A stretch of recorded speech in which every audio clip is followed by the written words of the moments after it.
They came and then they left. Everybody walks into the room and then disappears off camera. Hey, Mike, can you hear me okay? Yeah, we can hear you. Okay, excellent. So Rich, I think, is on his way from the working group chair's lunch. Would have expected him to make it here by now. But do you think he's in that? Could be that the side meetings are, No, here we go. are hyped.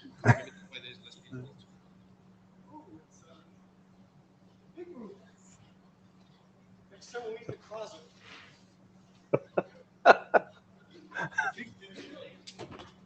Yeah, well, that's the problem.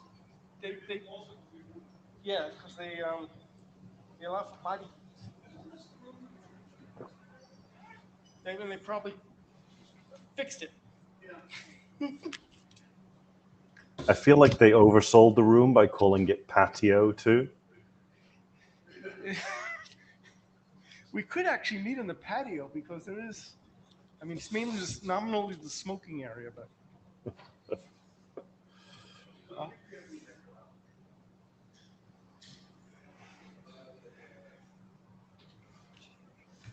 All right. No, I was late because I had to help the tools team get some OpenSSL stuff done for encrypted non-com communication. So I had a good reason.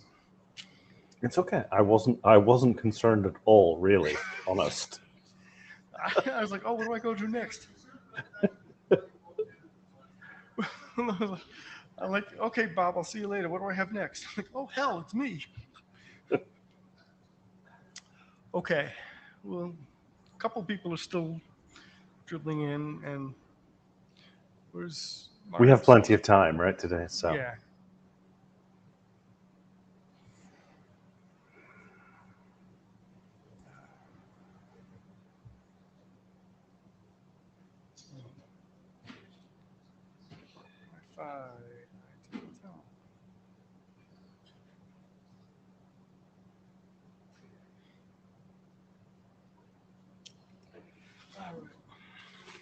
There we go.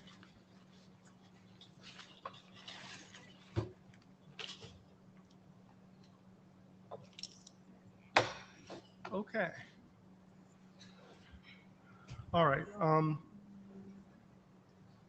shall we get started? Yeah, given the number of participants, I'll do minutes if you want to run the slides. Sure. Okay. Yep, I can absolutely do that. Okay. I mean, from the camera angle, there's one person in the room, so it's a very intimate affair. 3, 6, 9. There's a little over a dozen. Okay. And 2 are ADs, so. They don't count? No.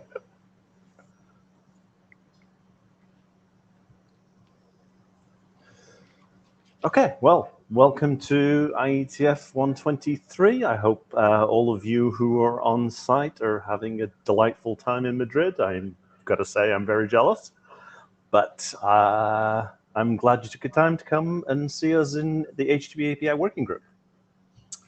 We are middle of the week, so I am sure you have seen the note well. I hope you have noted it well. These are important pieces of information to keep the participation working as it's supposed to. We now have a note really, really well in a slightly larger font, which basically says, please be nice to each other, and if you feel in any way people have not, then we have an ombudsperson to work with you to try and resolve any issues. Folks who are in person in the room, if you could make sure that you join the Meet Echo-like app so that you can join the queue and so that we can keep track of how many people attend rooms for room sizing purposes. And for those of you who are remote participants, please keep your audio and video off unless you are presenting during the session.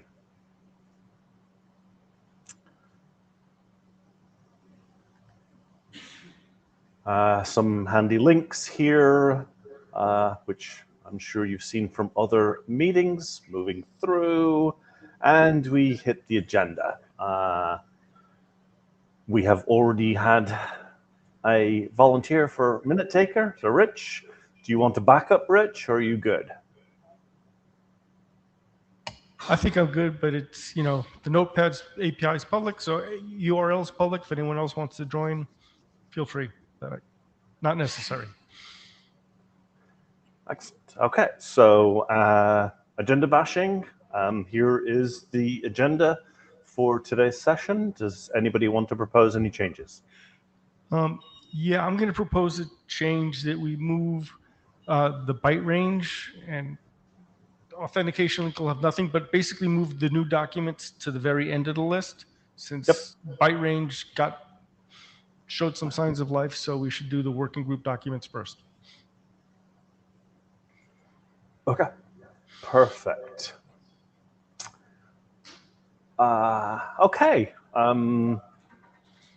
First little celebration. API catalog is now officially published as RFC 9727, and we are already in active conversations around trying to leverage API catalog as a way of advertising agent cards in the Linux Foundation agent-to-agent protocol. So there's already active conversations about trying to use that document, and the folks in that space were very happy to see that it had actually come to a final draft. So that is excellent news. You may have heard some conversations around a concept called JSON structure. It was discussed in a ART interim earlier this year, and there is now a mailing list for JSON structure. There will be an interim BOF happening between now and Montreal to discuss about the potential of creating a working group to finally take the existing JSON schema draft and make it not a draft. That which was submitted back in 2020. There's a lot of demand for a non-draft spec because lots of people use JSON schema. And JSON structure takes a new look at the whole problem of defining structures for JSON for the purposes of mapping it into language types. It's used in many, many different scenarios. And JSON schema is currently used for that, but JSON schema is really optimized for validation and not defining types. So JSON structure takes a new swing at that, and there has been quite a bit of interest in that. So keep your eyes open if that is a topic that interests you.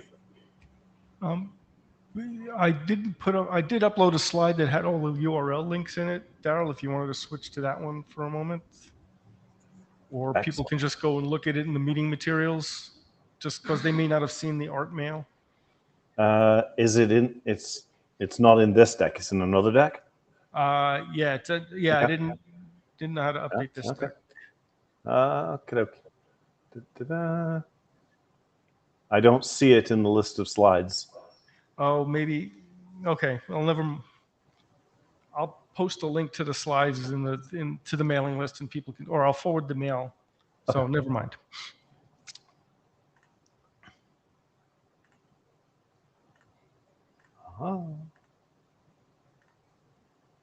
Okay. There were 2 documents that this working group managed that had updates this period, one of them being link hint and the other REST API media types. Mr. Nottingham, would you like to speak to the changes that have happened in link hint?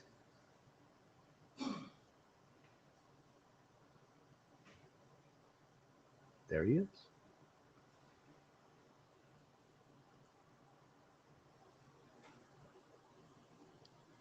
Yes.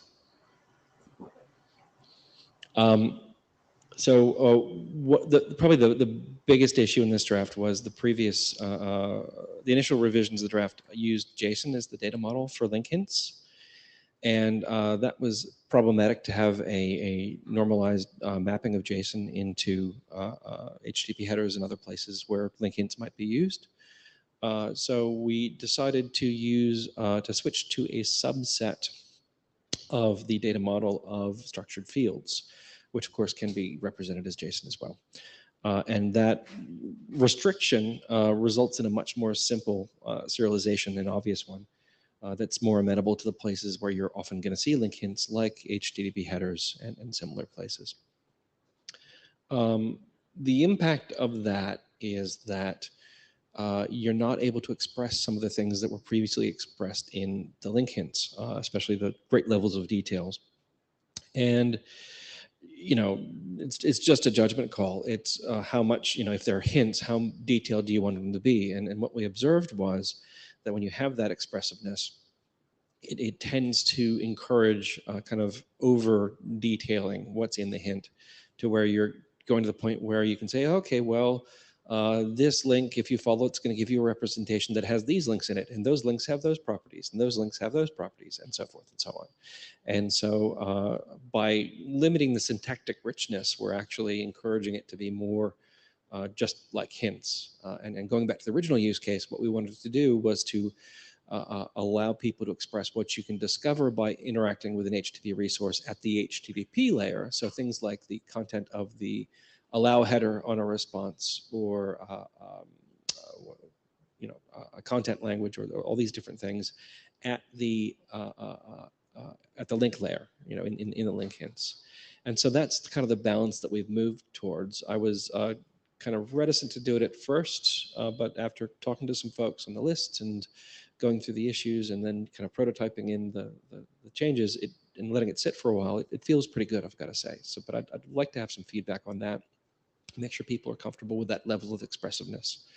Beyond that, from memory, I don't know if you want to get the issues list open or not, but there's a few issues open. I don't think that there are any nearly as big as that left to do.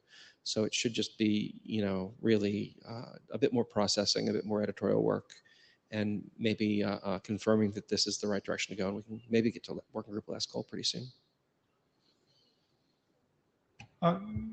How many people in the room have read the most recent document? I said most recent, so you don't have to be too embarrassed if you haven't read it.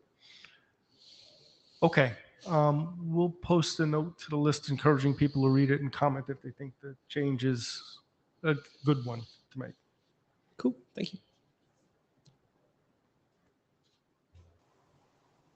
Yeah, there's only one new issue that has been opened on the repo that's not created by you, Mark, which is just asking about an accept query, which I assume is related to the new HTTP method, which obviously that needs to go in before you'd want to add that in. Right. That seems like an entirely reasonable thing. Excellent.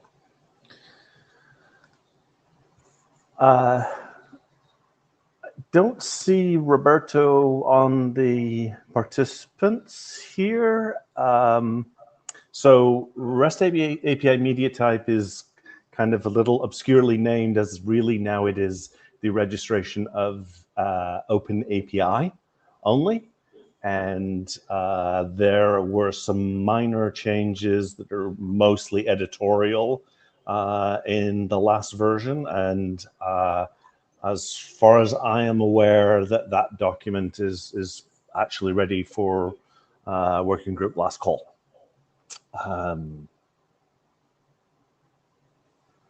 Apologies, Raul.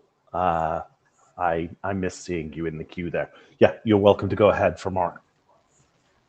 No worries. I'm not sure. Okay, good. I can see myself. So the only question I had for Mark was, how does he see these link hints being populated? Is it the expectation that you'll do a head on a request and you'll get the information out? And the reason why I'm asking this is, for formats, you don't directly get formats if you just do a head or a get request. You might get 300 response, and then you'll have to guess what the formats are. Right. So this document doesn't specify any protocol per se in terms of how to discover, how to use these hints. It really just came from a place where we realized that a number of link relations were needing to describe how to interact with the resource at an HTTP layer when you have the link, and having a standardized set of hints or I guess in the link framework it's called target attributes that you can use to hint that information is a useful thing for things like API description or other use cases. And so we don't describe the on-the-wire aspects of how you might use these. It depends on the particular use case. All right, thank you.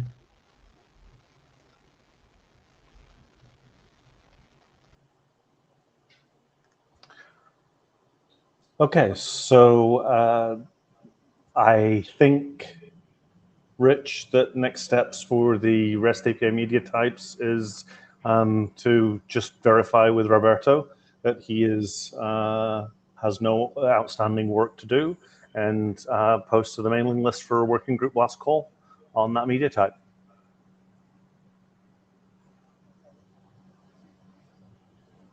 Okay. So speaking of documents ready to move to working group last call, we also have several others, one being digest field problem types. Marcus has some. Marcus, there we go. Marcus, do you want me to share slides for you? Do you want to take over the screen? I'll answer. You just do it and he can say next. Excellent. Let's do that. Oh, wait, hold on. Marcus asked to share slides. Yeah, I can just drive them on my own. Yep, there we go. Perfect. I'm learning to use this tool. It's only taken a little while. All right, perfect. This is a brief update for the HTTP problem types that we're defining for the digest fields. To give you a brief recap of what all of that is, RFC 9530 defines digest fields that both allow you to express the digest of representation as well as message content. Here you see in this example the representation digest, which is in that case the SHA-256 of this message down here, this hello world JSON. There's also ways to request digest, so it also goes the other way around, but that's basically roughly what that RFC does, which works great. So that's a standard way of sending digest and requesting them, but there's no standard way to express problems related to them. Luckily for that, there's the problem details RFC that allows you to express problem types in a machine readable format, either JSON or XML. You can attach some details to it and therefore express them really well. So we figured out we could combine them together to allow you to express those problems. Here's an example request. You see there's a representation and a content digest included. It's the same digest as in the example before, but you see the message content is slightly modified. So basically the digests don't match anymore. If the server wants to communicate this, it can now use those problem types. This is how one of these looks like. You can see the type digest mismatching values. And then you see basically a list of all of the digests that weren't matching. This is actually a new change that we've done since the last draft version, because now it's an array of mismatching digests, for example. And that is basically because a request can include multiple digests. It can include content digest and representation digest. And each of them can, again, contain multiple different algorithms. So you could have SHA-256, but also other things. And if the resource wants to express problems related to multiple digests, it now can do so. It doesn't have to. This only works for problems of the same type, but it can now do so, which is kind of handy. This is the only recent change that we did, except some editorial improvements. But this brings me to another point, because so far there has been content digest and representation digest. But there's been some movement in the HTTP working group, and there's adopted draft for an unencoded digest. I'm not going to go into the details of what this exactly is, but the gist of it is that in some cases you want a digest that covers the unencoded representation. So for example, if you have a gzipped representation, the digest would be covering the unzipped representation, which is handy for some browser stuff, but yeah, I'm not going to go into the details. What's relevant for us is this document has been adopted by the HTTP Biz working group. And now this, of course, is the question, how do we act to that? Do we have to wait? Do we have to update this draft?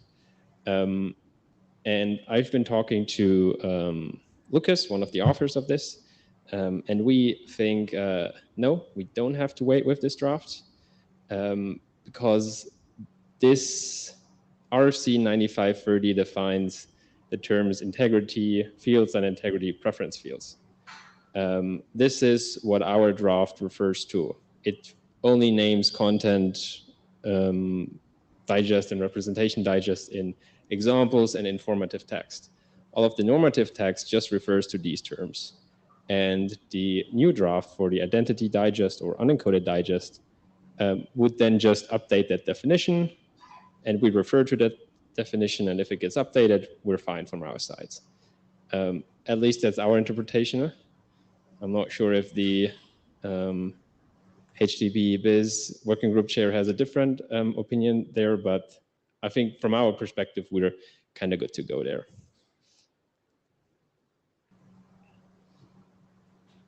But Mike is in the queue.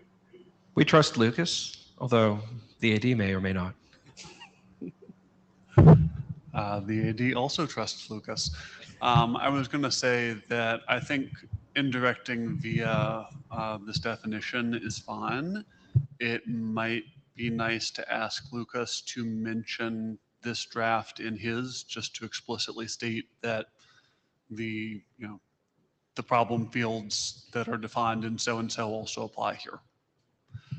Which I don't think requires that it update this draft, just that it clarify that its update will have a downstream effect. Yeah, that sounds very reasonable. All right, thank you. And I think that's all we have for this draft. There's no open issues. There also doesn't seem to be a roadblock. So I think the next steps from us as editors would be asking for a working group last call. How many people in the room have read this doc? All right, we'll have to get some more eyes on it. Working group last call is often used as a way to force that to happen. So maybe we'll do a 3-week last call to encourage people to read it. And if we don't get any positive comments, we'll extend it and nudge people some more. Okay. All right, I'll write down that action. Thank you. Okay, so next up on the agenda is HTTP privacy. I do have some slides, and who will be speaking? We have multiple names on this. Are you staying up there at the mic, Marius, for this? Yeah, I can just continue. Can I get slide control? Yes, you can. Well, yes, you can. You asked to grant. I have to stop slides. Hold on, I'm getting there. No, you've come out of the queue, so I can't grant you slide. There we go. There we go. Now we got it.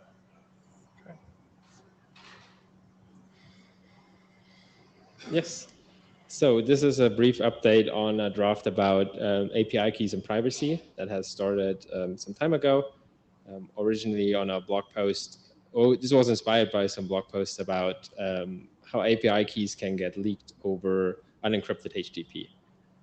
If you imagine the following scenario, that you have some client that connects to an API and wants to authenticate using some API, but in some circumstances, whether it be developer error or just misconfiguration or miscommunication, it can happen that the key gets sent over unencrypted HTTP. What is very common, especially in browser deployments, for example, is that those unencrypted HTTP endpoints then redirect to HTTPS, which is in theory great because then you're encrypted. But if the client just blindly follows it and sends the request again, it gets a successful response back. And from the developer or the client perspective, everything's fine. They get a successful response back. They don't investigate anymore. But what basically happened is that the API keys were exposed over plain HTTP and could have been leaked anywhere without the client ever noticing this. This isn't ideal. So we started thinking about how can this be prevented? How can this be mitigated if it happened? And this draft basically lays out some recommendations for this. There are some recommendations for the server side.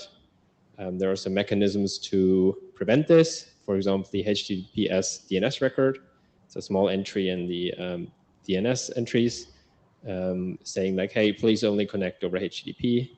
There's also HSTS, but that only works if you connected once already, and also requires the client to store that you have set the HSTS header. For cookies, there's the secure attribute that you can set to make sure they're only sent over HTTPS.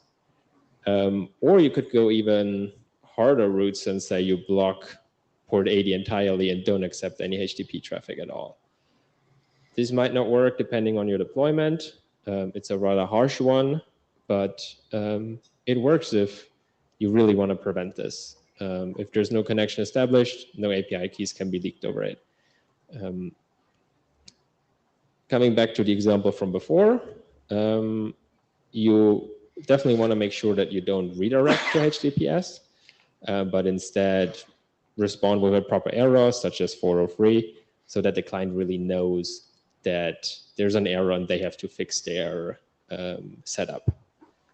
And in best case, you should also revoke any credentials that were sent over unencrypted HTTP. Then even if they were leaked, there's no damage anymore, and the client will notice about this issue anyway, and then hopefully fix the application. You see there's a small asterisk there. This is a recent change that we did in the last draft. We refined the definition of when you really have to revoke.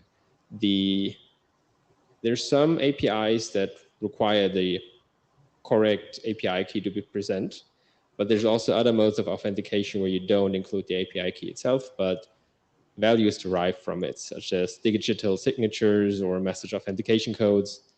And even if they are leaked, it's not the end of the world because you can't derive new signatures from it. This is a really famously used by AWS, for example.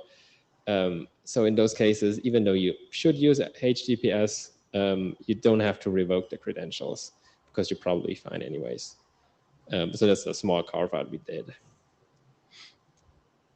For the client, we also have some recommendations. Of course, follow the HTTPS DNS record, follow the HSTS header, respect the secure cookie attribute, and don't allow unencrypted HTTP by default. Of course, there's an asterisk because if you really explicitly configure to do so, probably always will allow HTTP for testing, for local setups, but that should only be like when you're really explicitly told, no, I don't want this to be secure.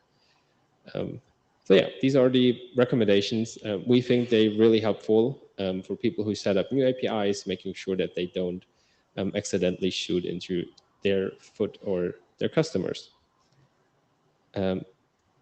this is all we've done. We think this is a really helpful document that covers most of the sensible recommendations that we can give. So also here, we would like to ask for a working group last call.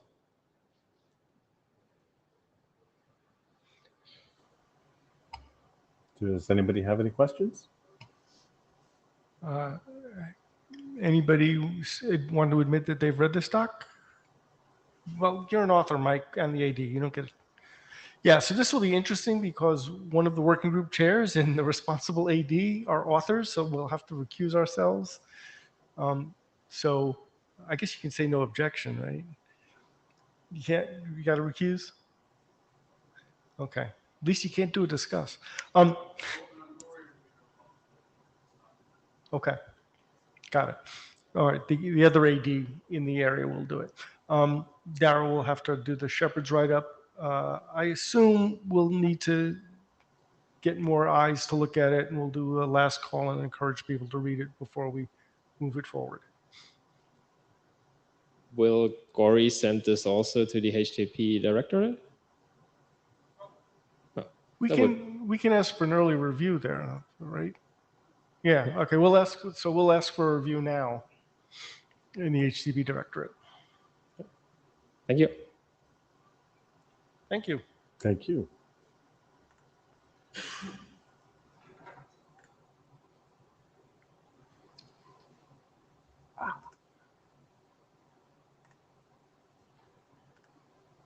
Okay, going back to the agenda. Which brings us to rate limiting headers, at which point I will take off my chair hat as I am currently the author on this document. There has been almost no changes since the last IETF. There has been a minor update to reference the new version of the structured fields, so moving from 8941 to 9651 in the document. Following the last IETF, the open item was just getting some additional input on the use of the problem types that are defined within the rate limiting spec. There are 3 new problem types that are defined. One of them is to indicate that the normal behavior of a 429, which is you have exceeded the quota allowed. The other ones are to indicate that the server has decided to temporarily reduce your quota limit due to some condition that it is experiencing. And the third one was to indicate that it is throttling you because it has detected what it perceives to be abnormal behavior.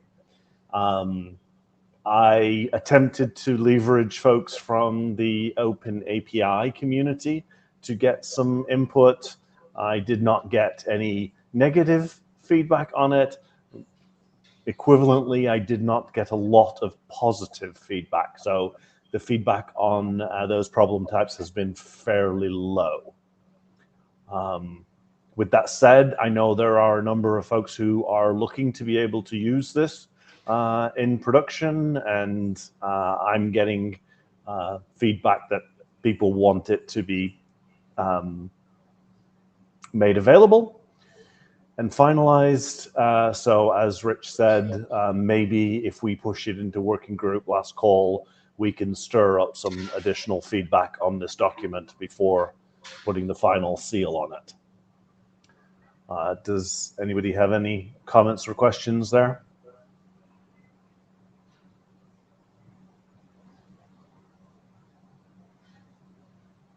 No. Okay, nothing here in the room. So like Okay. the previous 2, we'll issue a last call and try to get some more feedback from the community. We can also make a formal HTTP request, directorate review. Yep. Okay. Cool. So as Rich suggested in agenda bashing, we're going to flip around the order here. do patch byte range, and that'll give us an open amount of time to discuss the HB events query. Austin, would you like to? There you go. That is a yes.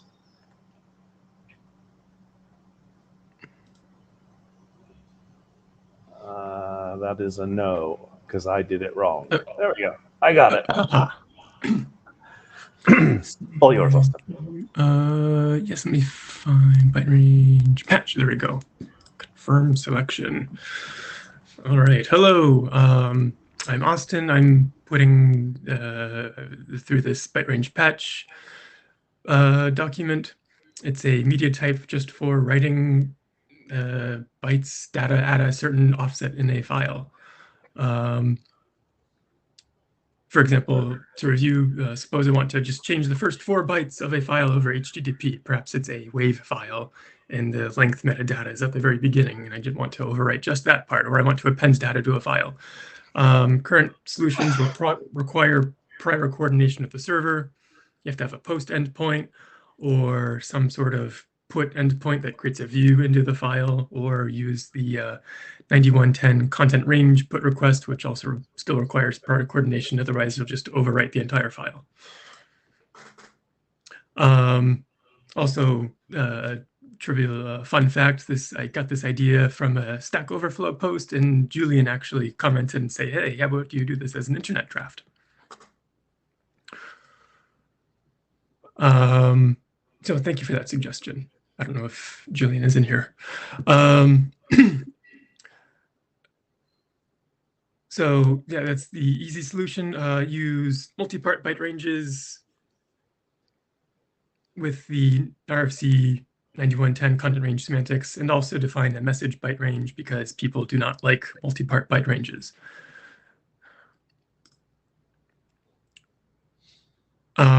There are 3 issues at the moment.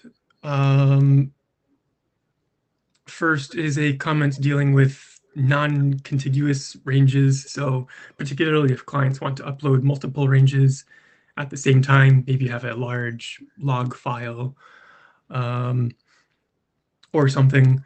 HTTP doesn't have a good way of telling clients which ranges within the file are defined and which are not. This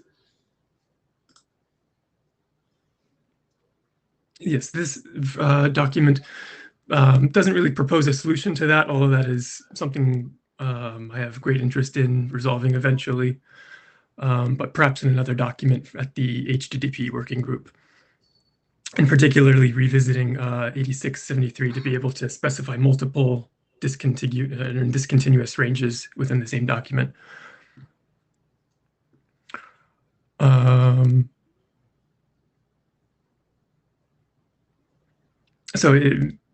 And hopefully that's something I can, should we go to the mailing list to resolve that, or what do you think? Post to the list that says if anyone objects to this plan, speak up. Okay. Issues 2 and 3 are just comments in the discussion that I've had for a little bit, and it's probably time to give them proper issues. Mark Nottingham a little bit ago, I think when I first proposed this, suggested we could just register a bunch of media types in this document. And I went through and tried to find media types that would be very useful in HTTP APIs, but that don't have media type registrations. The most obvious is VCDIF, defined in RFC 3284, an IETF publication. And it allows you to do more complicated splicing operations, like insert this content into at that byte offset, and you can reorder parts of the file. As a consequence of how it's defined, it actually also works as a compression algorithm.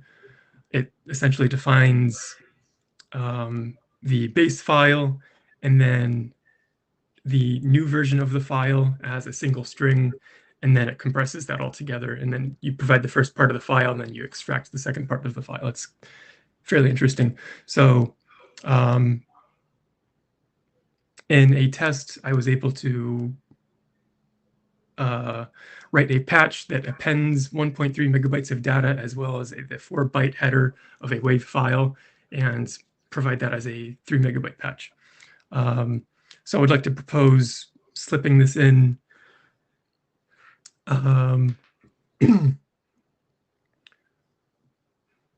Is there anyone in the room maybe who would find that interesting or have any objections?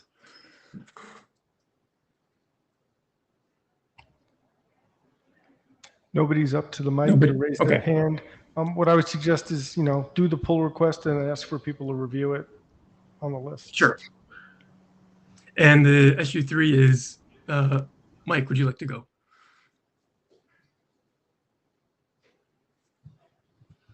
I was just going to say I don't have a direct need for it, but it's certainly a very compelling result. And if the format already exists, then just registering it and saying you can use it if the server supports it seems like an easy win. And to add to that, I think I did find some amount of usage in the wild too, especially for rolling out like updates to applications and things. It compresses tar files really nicely as well, or updates to tar files. Marius? I'm just curious. You said before that you were looking for media type or like diff formats that did not yet have a media type registered. Yes. Are there any other diff formats that already have a media type? Just out of curiosity. I found two. The media types used by diff appears to be registered in POSIX, and that's standardized, I think, through the open group. So those could be options. You're probably familiar with the diff -e type used in patch and the diff utilities in Unix-like systems. So that might be a candidate as well. Okay, thank you. I'm not sure if that's actually technically the same format used as Git, which would probably be the most popular one in the API space right now, but we can definitely look into that.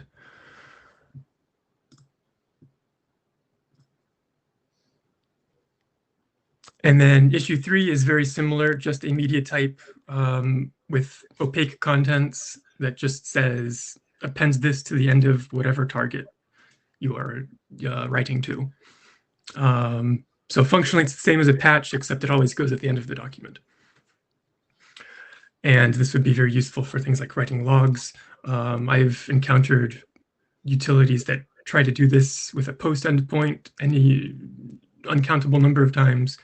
That suggests that this could probably get a lot of use as a patch endpoint.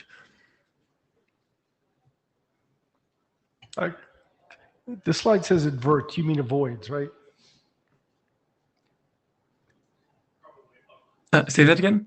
The slide says adverts the need for a parser and separate endpoints. Is that like avoids, or maybe Mike said averts? Avoids the need for. Yeah. Looks like just a typo. That's all. Yeah, it's just a typo. Okay, I just want to confirm that it's a typo and Yeah. not that I don't know my home language. That's avoid. Yeah.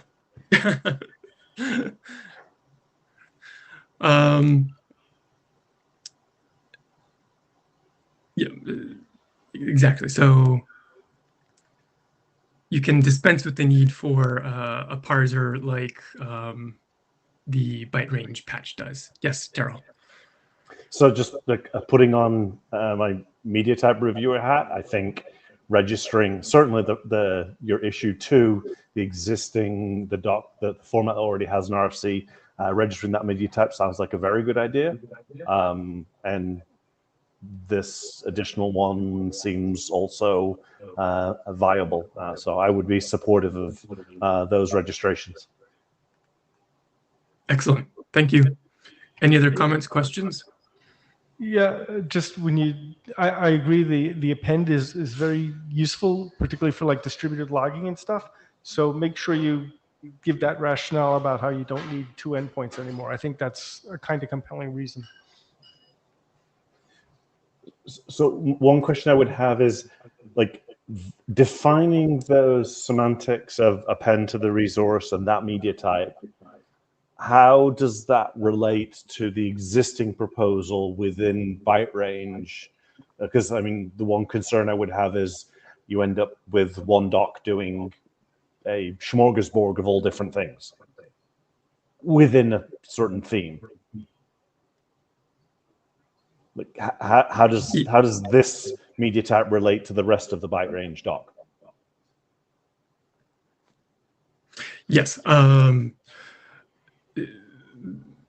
At some point, the idea came up that that would not be a bad idea, to just do a media type registrations doc the same way that I think we've done or at least the HTTP working group has done a status codes registration doc before, and I think a link relations doc. So this could be just maybe rewriting the title would help in this case, if we just do a patch types or patch media types doc. Okay. I think it's just, it'll be good to be very clear about the purpose of the content of the doc. Mm-hmm. Yes, for sure. Okay. Excellent. Thank you very much. Well, thank you. We look forward to seeing an updated draft with these proposals.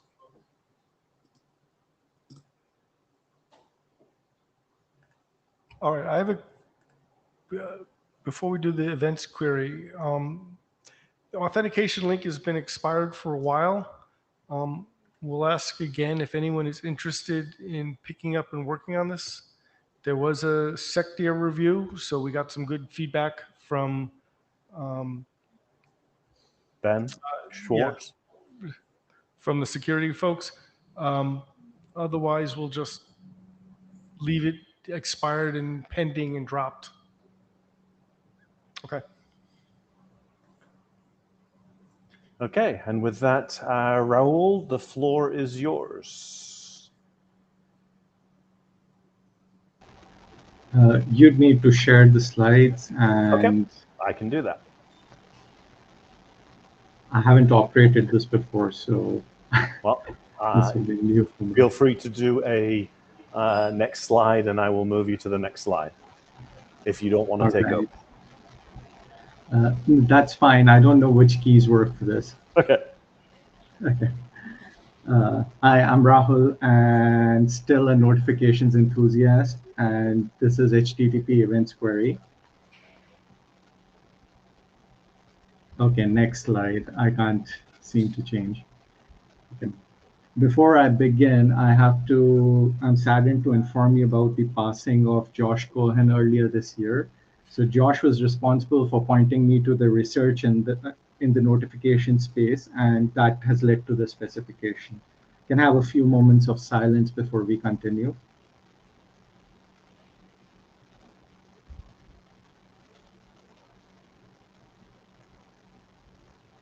Okay, next slide. Josh pointed me to this workshop on internet scale event notifications that happened in UC Irvine all the way back in 1998. And the definitions that I'm using here will be based on the papers that were presented there. So first up, events, next slide. Events are defined as the instantaneous effect, normal or abnormal, of the termination of the invocation of an operation of an object of interest. So that's quite a mouthful, but for us, that simply means that it's the end of an operation on a resource. Next slide. Events on resources need to be observed, and in this case, a server will observe it to generate the notifications. The observer might not just be this the origin server. It can be an intermediary which learns about the events either on this protocol or another protocol, and then can fan these notifications out. As an added benefit, intermediaries know when to update their caches. Next slide. So an event notification then is the information transferred by the observer, in this case a server, upon an event or a contiguous series of events. And just as HTTP defines communication with respect to a transferable representation of the resource state rather than transferring the resource itself, events query will define communication with respect to a transferable notification of resource events rather than transferring the events themselves. So events query thus extends the information hiding of HTTP uniform interface to the temporal dimension. So instead of now you getting weather at Laguna Beach, a user agent can use events query to get the change in weather at Laguna Beach. Next slide. Finally, we have subscriptions, which is the act of requesting notifications, which will be the query request for us. Next slide. Before I show you the protocol, let's go into the design goals. First, we wanted to add notifications capability to any resource. The resource is the source of truth for the notification, so it's logical that the updates come directly from the resource. So this philosophy is different from the ones that use endpoints, URLs just to serve notifications, as is the case with server-sent events or WebSockets, but we don't prohibit, obviously, creation of new URIs. We are fetching our representation over HTTP, so it's incredibly convenient if we can get the notifications as well over HTTP. Not only that, we want to ideally be able to fetch the representation and notifications in a single request, because that's the most common use case. And since the notifications are representations of events, we would like to be able to content negotiate those. And we want these notifications coming reliably and in order to minimize the burden on the client. Finally, we want to allow intermediaries to participate in notifications for scaling latency and improving reliability. Next slide, please. So events query is a very minimal addition on top of HTTP using the query method. That is, an events query is just a query where the request body is constrained to this abstract data type that we define. And in addition, we define an extra events header just to define the properties of the response stream. The response right now can have two modes. One is a long polling mode where we wait for the next notification and then we close the stream, or streaming mode where the stream is kept open for a finite or infinite period of time. Next slide, please. Back in Prague, I had proposed per resource events at HTTP BIS, but PrEP had three issues. The first is the requirement in HTTP semantics that GET transfers a representation. To transfer notifications, therefore, we had to modify the GET semantics. The second was that since every resource does not support notifications, we need to add an additional discovery mechanism, which was an additional header. And finally, structured headers were not really suitable for doing content negotiation of both the representation and notifications in a single request. Next slide, please. So the query method essentially solves all of these problems for us. The query method asks the server to perform query operation over some set of data at a resource, for us that data being the observation of events by the server. The accept query header basically allows us to advertise that we can accept an events query, and the body in the query gives us plenty of room to define the requested form of representation and notifications. Next slide, please. So to discover notifications, all you need to do is look at the accept query header in a response, and if the media type is there, you can send an events query. Next slide, please. So first we'll look at the long polling mode. In this, you just send an empty body as a request. with the appropriate media type. So for JSON, that will be just open close brackets. Next slide, please. So you immediately get the headers back in the response. And then next slide, please. As soon as the events occur, the server transmits the notification and then closes the stream. So my preference for including this long polling case will become clear in a moment when I'll show you streaming. Next slide, please. So the most typical use case would be the streaming notifications mode. And this in this, the request contains an events property, which has two purposes. First, it says that I want a stream of events. The second it says is that it gives you a space where you can content negotiate the form of the notifications. Next slide, please. Again, you just get the headers back immediately when you in response. Next slide, please. And when the notification occurs, the notification comes back. In this case, it's an update notification, and the format is made up because you can essentially have any format for the notification. Next slide, please. So now we have a delete notification. So somebody deleted the resource, and hence we close the stream. Next slide, please. You can also do request for a representation before the notification is sent. So you can have, you'll have the state property where you can negotiate the form of the representation. And next slide, please.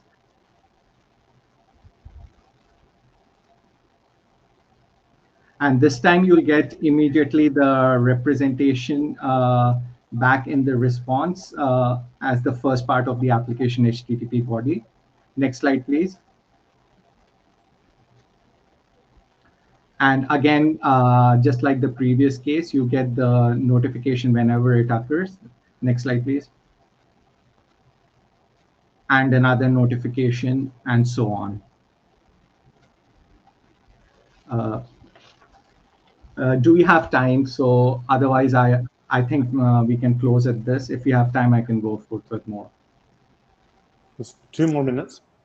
You can take the time. Okay. Next slide, please. So let's look at what the ergonomics for the user is. So this is a fetch request, and we specify a query method, and we specify a JSON body which carries the state and events property. Next slide, please.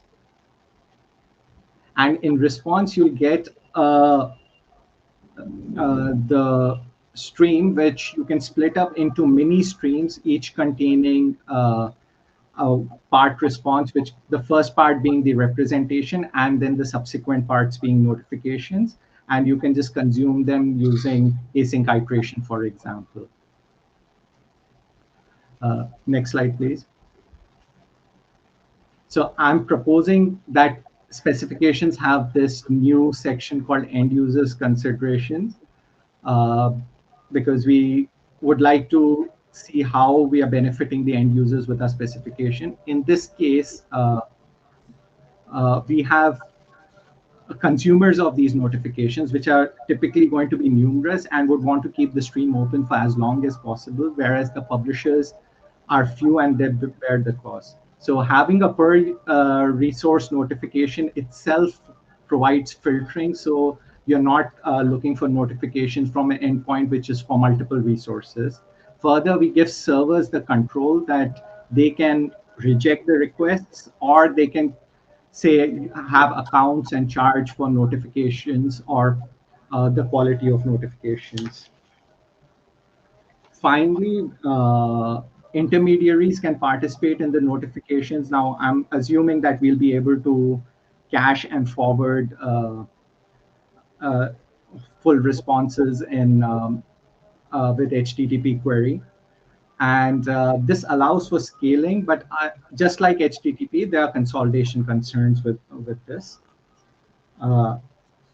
But the same caveats that for HTTP apply here. Okay, that's it from me. Next Great. slide. So we are just running at time, and I think there's food at this break, so we don't want to make people miss don't want to miss the cookies or brownies. In particular, this last slide I think is very interesting about adding an end user consideration. Maybe start two threads, one to discuss the draft and another to discuss end users, or we could take it up within the working group chairs or something. Darryl, did you want to say something? Yeah, I'd just say it would be great to continue this conversation on list. I did read through the spec. One piece of suggestion is I actually found the use of application/HTTP as a format a little bit confusing. It was a little bit harder to read. Considering SSE is the primary way that most people do this, I think it would be really good to do a compare and contrast as to what your proposal is bringing to the table that SSE currently doesn't do for what most people's use cases are. And so I think that would help foster communication and conversation around this draft. All right. Cool. Okay. Well, thank you very much for the presentation. Yep. Okay, thank you. Mike had a comment. Does he want to? Let's He agreed. take it to Mike the list. says he agrees with Darryl.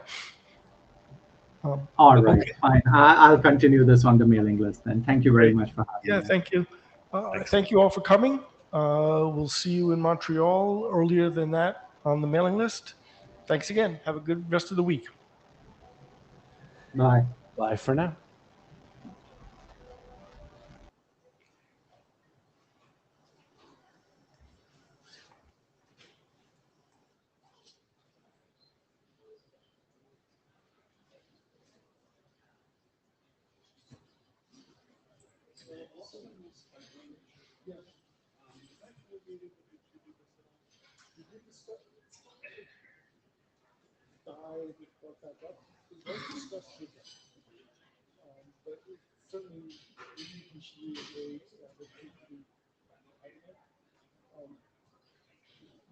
Before this meeting, I was starting with that